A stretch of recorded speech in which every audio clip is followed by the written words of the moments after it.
Cunliffe, a Waitangi Tribunal report about to come out on the Tongariro claim saying that Māori own the water there, have never relinquished ownership. It's taonga, looks of things deserve payment for it. What does this say about Genesis?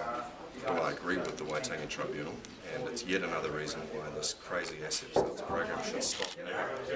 This was not a problem when all New Zealanders own these assets through the ground. As soon as you try and clip the ticket and sell them off to a small percentage, these problems occur. There'll be more court cases. So you agreed with the Tribunal that Iwi there have never relinquished ownership to that water? I have no reason to doubt Waitangi Tribunal. You agree that Iwi own water? I agree that they have a legitimate treaty claim around water, that this was not a problem when these water rights were in public ownership. It is a problem when they are privatised.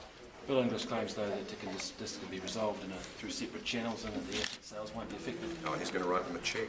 He's already burned $1 billion by rushing this fire sale. He's rapidly revising downwards what he thinks he's going to get from it. This asset sales program is a shambles. It should stop now. And in the citizens-initiated referendum, we will see what New Zealanders think of it. Do you not accept the Supreme Court judgment of last year on the ownership of water? I understand the judgment in outline. I'm going to have another look at it. But as I said, when water assets are fully in public ownership, these issues of private ownership do not crystallise. When you start privatising assets, the issue then becomes crystallised. Do you think this will give potential shareholders in Genesis a fright? I think it certainly contains a risk that the Genesis privatisation will be delayed by court action, and that will be of concern to the government because they're intent on flogging off the asset, and also concern to ticket clippers and potential buyers. Do you think also potential buyers may have to see another cost coming up in terms of Genesis paying to use that water going forward?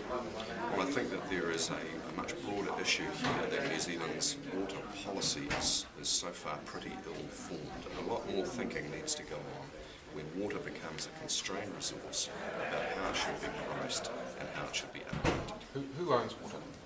Well, I think we all own water. We all own water. It's a natural resource of New Zealand. This problem did not arise when the energy companies were in state ownership. It's only when you take something that belongs to all New Zealanders and transfer it to 1 or 2% of them that these property rights crystallise and the problems occur. It turns out that Bill English has been having a series of meetings by the sounds of things with the Iwi involved. Do you think he should have been more upfront with the New Zealand public when this claim was in the background? Yes, I certainly do. These chickens are coming home to roost, and it's not the only issue where the government has lacked transparency. Just on John Tongariro, if he reapplies for membership of the Labour Party, would you have a view on that? Well, it's a matter for the party, not for me. I wouldn't be in a hurry to sign him up, and I'd say he's got a snowflake's chance of becoming a Labour candidate. Just on Brendan Horan's SOP, does Labour support those changes to MP's pay? Can you put the question again, please? So he's wanting MP's pay to be every term, set before the election for every term. Do you support that rather than every year? I am comfortable with the arrangement where the Remuneration Authority makes the decision about MP pay, and if they see it's proper to update it every year, I have no reason to disagree. So you won't be supporting his SOP? I will give it some further thought, but I've got no reason currently to disagree with the Remuneration Authority's approach. All right, thank you very much. When you say a snowflake chance in hell? I'd say pretty small.